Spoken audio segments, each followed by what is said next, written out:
Selamat sore ibu-ibu, bapak peserta. Bagaimana kabarnya sore ini? Masih semangat?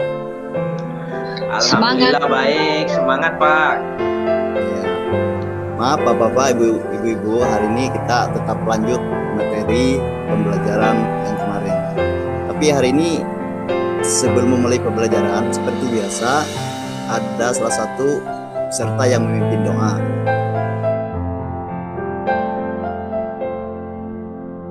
Dan materi hari ini Siapa? Siap. Nah, kita akan belajar yaitu mengenai perangkat ajar, di mana di sini sangat diperlukan sekali untuk seorang guru untuk proses kegiatan belajar mengajar di ruang lingkup instansi Bapak Ibu. Nah, pertama-tama yang harus jadi acuan untuk belajar ini, apakah kita tahu modul ajar itu apa? Yang kedua, konsep modul ajar itu apa? Selanjutnya, komponen modul ajar itu apa? Yang terdapat dalam komponennya. Mungkin lebih lanjut, biar ada pemahaman, biar kita sama-sama menggali konsep yang ada di dalam proses pembelajaran kita hari ini, yaitu mengenai modul ajar. Akan Bapak share untuk layarnya. Atau ada tanggapan lain dulu mengenai pembelajaran kemarin atau yang persiapan untuk hari ini? Silakan kalau yang ada tanggapan. Oke, kalau nggak ada bisa kita lanjut pembelajarannya. Jangan lupa isi absennya untuk hari ini Bapak-bapak, Ibu-ibu, untuk kegiatan kita biar Bu Alia admin siap untuk membantu aktivitas kita. Oke, biar satu kita lanjut ya.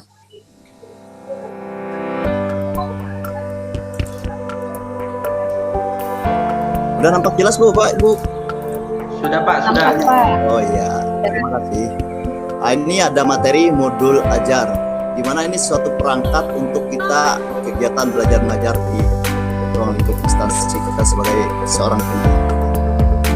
Adapun dari agenda kita hari ini, kita akan belajar konsep modul ajar itu bagaimana, komponennya bagaimana, untuk prinsip penyusunan modul ajar dan proses penyusunan modul ajar itu akan kita lanjutkan sesi yang berikutnya, Bapak-bapak. Bisa dipahami untuk kegiatan hari ini sesinya? Bisa Pak, bisa. Ya, bisa. Kita lanjut.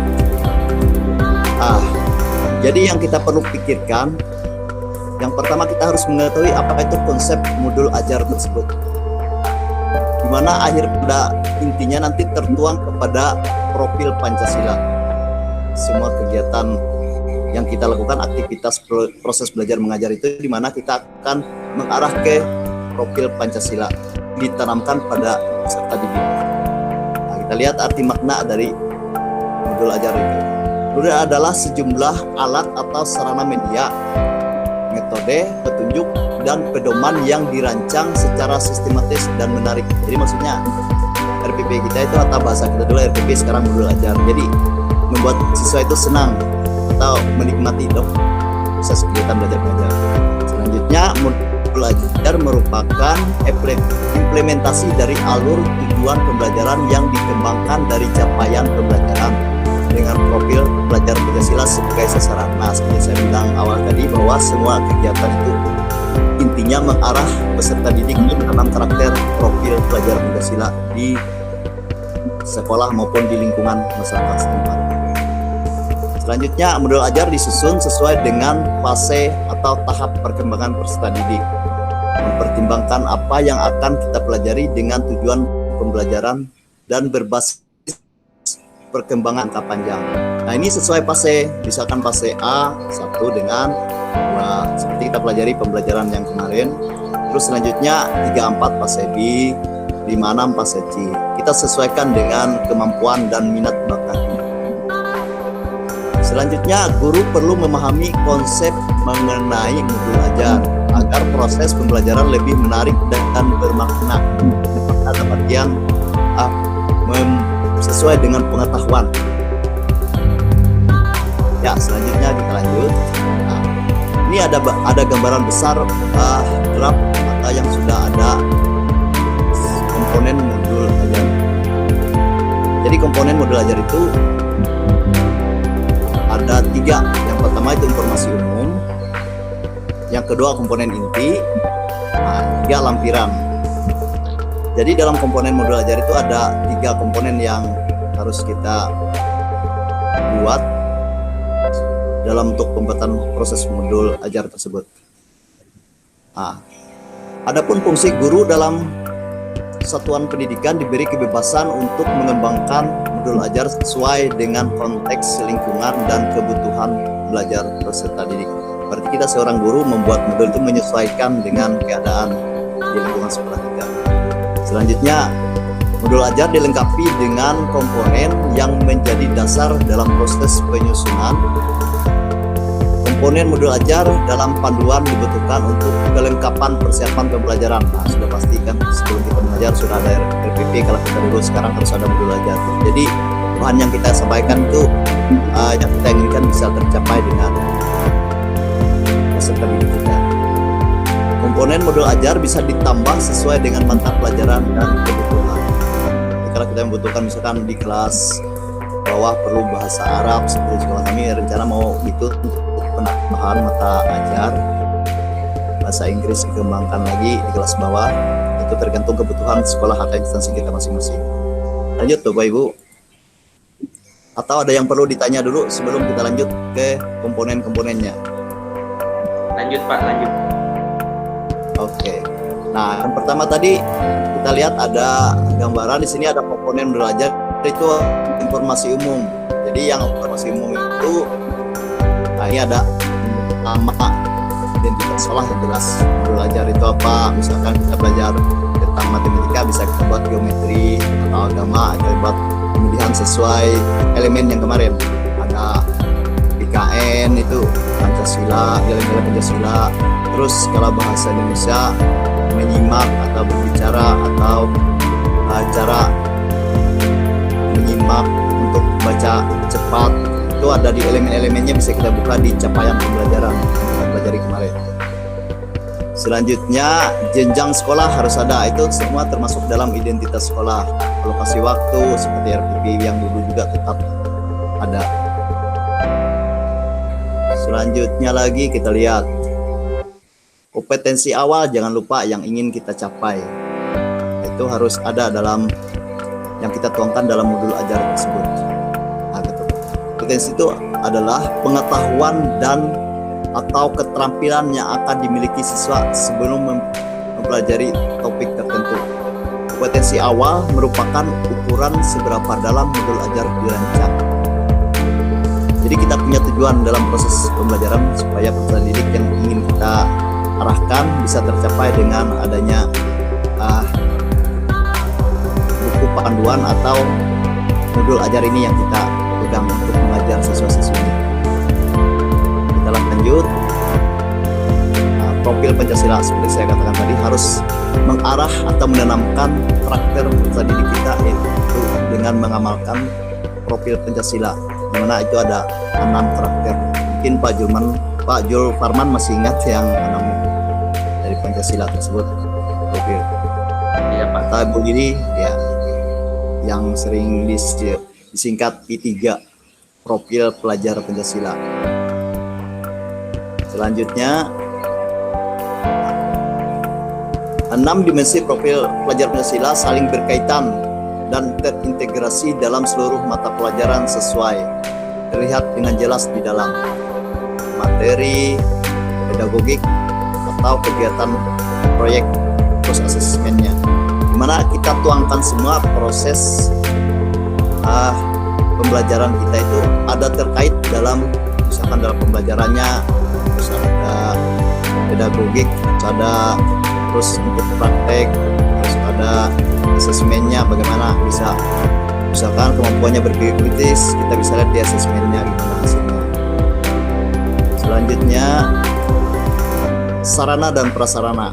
Nah, di sini merupakan fasilitas dan bahan yang dibutuhkan untuk menunjang kegiatan pembelajaran sarana merujuk pada alat dan bahan yang digunakan, sementara prasarana di dalamnya termasuk materi dan sumber bahan ajar dan yang relevan yang digunakan dalam kegiatan pembelajaran.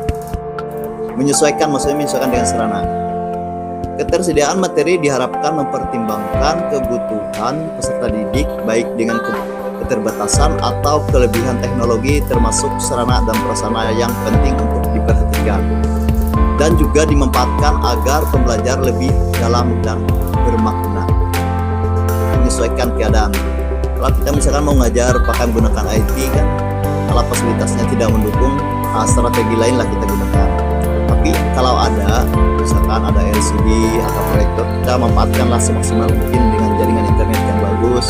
Bisa kita tayangkan slide apa video pendek untuk video pembelajaran biar bermakna. Oke, lanjut masih. Nah, target peserta didik. Ini harus kita punya target. Target kita itu peserta didik reguler atau tipikal umum, tidak ada kesulitan dalam mencerna dan memahami materi ajar. Nah, itu yang kita kehendaki kan. Peserta didik dengan kesulitan belajar memiliki gaya belajar yang terbatas, hanya satu gaya, misalnya dengan audio. Nah, itu kan satu gaya. Ini dengan adanya visual lagi tambah bagus ya kan. Memiliki kesulitan dengan bahasa dan pemahaman materi ajar, kurang percaya diri, kesulitan dan berkonsentrasi jangka panjang dan sebagainya. Peserta didik dengan pencapaian tinggi, menerima dan memahami dengan cepat, mampu mencapai keterampilan berpikir orang tinggi atau yang berpikir order test tinggi, memiliki keterampilan memimpin, itu salah satunya.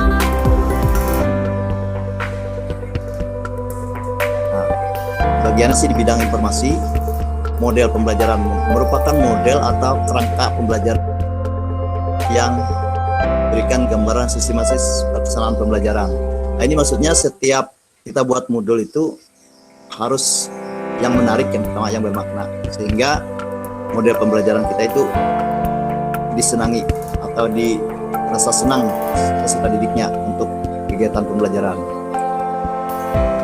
Pembelajaran dapat berupa model pembelajaran tatap muka, jarak jauh atau PJJ yang sering digunakan sekarang, pembelajaran jarak jauh di luar jaringan. Itu bisa tatap muka yang sistem. Kalau kami di sini kemarin menggunakan tugas datang, buku paket, bicara sedikit langsung pulang bawa tugas. Ada tanggapan yang lain dari Bapak Ibu sebelum kita lanjut lagi? Nah, kita lanjut Bapak Ibu. Nah, ini komponen inti yang kedua. Ya, tujuan pembelajaran yaitu tujuan harus mencerminkan hal-hal penting dalam pembelajaran dan harus bisa diuji dengan berbagai bentuk asesmen sebagai bentuk dari unjuk pemahaman. Itu dikaitkan dengan tujuan atau capaian pembelajaran kita tadi. Tujuan pembelajaran menentukan kegiatan belajar, sumber daya yang digunakan, kesulitan dengan beragam murid, dan metode asesmen yang digunakan. Tujuan pembelajaran bisa dari berbagai bentuk, pengetahuan yang berupa fakta, informasi, dan juga prosedural, pemahaman konseptual, pemikiran dan penalaran keterampilan, dan kolaboratif dan strategi komunikasi. Nah, sekarang ini yang perlu ditingkatkan itu kolaboratif. Jadi kerjasama di antara siswa-siswi, jadi berbagi pemahaman atau berbagi informasi atau konsep yang mereka temukan, sehingga sudah tertanam dalam peserta didik tersebut profil belajar Pancasila tadi. Selanjutnya, pemahaman bermakna. Ini ada kaitannya dengan materi yang kita tuangkan nanti dalam komponen inti. Pemahaman bermakna adalah informasi tentang manfaat yang akan didik peroleh setelah mengikuti proses pembelajaran. Manfaat tersebut nantinya akan peserta didik terapkan dalam kehidupan sehari-harinya. Contoh kalimat pemahaman bermakna: manusia berfungsi untuk memecahkan masalah dan mencapai suatu tujuan, atau hidup beradaptasi dengan perubahan habitat. kalimat lain, siswa mampu memecahkan masalah dalam kehidupan sehari-hari, khususnya matematika, untuk di lingkungan sekitarnya bisa. Selanjutnya, masih komponen inti bagian 2 nya sih. Nah, ada 3 komponen tadi. Pertanyaan pemantik yang dibuat oleh guru untuk membentukkan rasa ingin tahu, atau seperti memotivasi siswa, dan kemampuan berpikir kritis dalam diri peserta didik. Pertanyaan pemantik memandu siswa memperoleh pemahaman sesuai dengan tujuan pembelajaran. Jadi yang kita tanyakan itu ada kaitannya, setiap pertanyaan ada kaitannya dengan tujuan pembelajaran tadi. Contoh, pada pembelajaran menulis cerpen, guru dapat mendorong pertanyaan pemantik sebagai berikut. Apa yang membuat sebuah cerpen menarik untuk dibaca? Itu membuat mereka berpikir. Jika kamu diminta untuk membuat akhir cerita, apa beda, apa yang akan kamu usulkan? Jadi membuat mereka itu berpikir bagaimana sehingga bisa hasil mereka itu ada suatu pemahaman yang berbeda. Kita lanjut, masih kegiatan pembelajaran ini seperti RPP. Misalkan kegiatannya kita mulai bisa dari berdoa, urutan langkah-langkahnya. Ini urutan kegiatan di dalam bentuk langkah-langkah kegiatan pembelajaran yang dituangkan secara konkret, disertakan opsi pembelajaran alternatif dan langkah untuk menyesuaikan dengan kebutuhan belajar siswa. Ini kita sesuaikan dengan apa yang kita inginkan proses kegiatan belajar, misalkan diskusi, ceramah, atau tayangan slide, atau bentuk daring, bagaimana kita sesuaikan kegiatannya. Langkah-langkah pembelajaran ditulis secara berurutan sesuai dengan durasi waktu yang direncanakan, meliputi 3 tahap, yakni pendahuluan, inti, dan penutup, berbasis metode pembelajaran aktif. Itu berarti berpusat pada siswa, kembali sesuai kurikulum sekolah penggerak harus berpusat pada siswa. Lanjut Bapak Ibu ya, asesmen. Nah, di sini asesmen dibagi 3, asesmen pembelajaran, diagnostik, selama proses pembelajaran, formatif, dan asesmen pada akhir proses pembelajaran. Jadi ada 3 tahap. Sebelum pembelajaran seperti tadi kita bisa buat pertanyaan, Bapak Ibu, bagaimana untuk modul pembelajaran, pemahamannya apa ini maksudnya modul belajar. Itu kan sebelum belajar kita udah ada pertanyaan. Jadi dalam proses kegiatan kelihatannya sekarang ini berpacu mengarah atau berpacu pada siswa, itu diarahkan siswa yang duluan membuat mereka berpikir. Jadi dengan adanya pertanyaan sudah mulai berpikir bagaimana solusi atau pemahamannya bagaimana selanjutnya. Kita lanjut. Bentuk asesmen yang bisa dilakukan, sikap, terus performa, presentasi, misalnya drama, terus tertulis biasa seperti kita lakukan biasa. Ada tes objektif, esai, pilihan ganda, isian, singkat, pilihan benar salah. Pengayaan atau remedial ini yang biasanya kita lakukan, misalkan siswa yang bermasalah atau belum paham, bisa kita melakukan pengayaan atau remedial. 3 lampiran, lembaran kerja biasanya di terakhir kalau RPP dulu, jadi menurut sekarang tetap ada itu dengan adanya lembaran kerja. Terus jangan lupa juga ini ada rubriknya biasanya. Lembaran kerja siswa itu ditunjukkan untuk peserta didik, bukan guru, dan dapat diperbanyak sesuai kebutuhan untuk diberikan kepada peserta didik, termasuk peserta didik non reguler. Bahan bacaan guru dan peserta didik. Bahan bacaan guru dan peserta didik digunakan sebagai pemantik sebelum kegiatan dimulai atau untuk memperdalam pemahaman materi pada saat atau akhir kegiatan pembelajaran. Mungkin itu aja yang dapat saya jelaskan dari 3 komponen lampiran. Tapi ini biasanya ada sebelum ini ada glorasium, itu kalau ada kata-kata yang belum kita pahami, biasanya kata-kata Latin atau yang baru biasanya dibuat glorasium. Terus daftar pustaka seperti yang kita cantumkan di RPP juga ada. Jadi itu yang dapat saya sampaikan. Ada tanggapan dari teman-teman? para yang kurang paham. Sudah Pak. Gimana, Jul? Ya, silakan Pak Jul. Sudah Pak, sudah. Oke. Bu Iya, Pak. Lili, Maaf Pak ya sebelumnya. Berarti Iya. Pak modul ajar ini pada dasarnya hampir sama dengan RPP ya Pak ya? iya benar sekali Bu Lili. Cuma Oh, nama iya, iya. sekarang di kurikulum 2013 sekarang modul ajar, tapi di dalamnya tertuang materi, tapi komponen-komponen yang di dalam RPP sama, cuma bedanya Oh, iya, nama katanya. Nah, terus capaian Pak, iya. pembelajaran kan telah kita dulu itu kompetensi.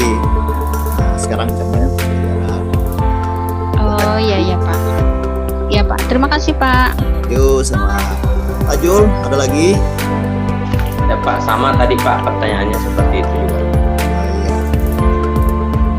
Untuk hari ini kelihatannya udah waktu habis, udah mendekati jadwal sesi kedua kita speak. Kita sementara kita tutup dulu, kita lanjut nanti sesi kedua pemahaman proses dokumennya, prinsip penyusunan modul ajar dan prosedur penyusunan modul ajar untuk sesi yang selanjutnya. Jadi sekarang kita speak dulu. Siapa yang hari ini giliran speaknya, Pak Jul Parman atau siapa yang gilirannya Pak Jul? Saya Pak.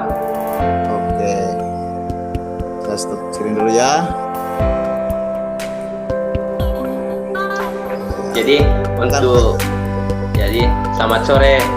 Saya Jadi untuk ice breaking kali ini kita hanya membuat gerakan senam otak. boleh. Jadi dengan mengikuti gerakan tangan. Oke. Jadi jelas Pak, tangan saya Pak. Ya, Jadi ya. tangan dikepalkan, Ya. jempol kanan dengan jari kelingking kiri Ya. diarahkan ke kanan.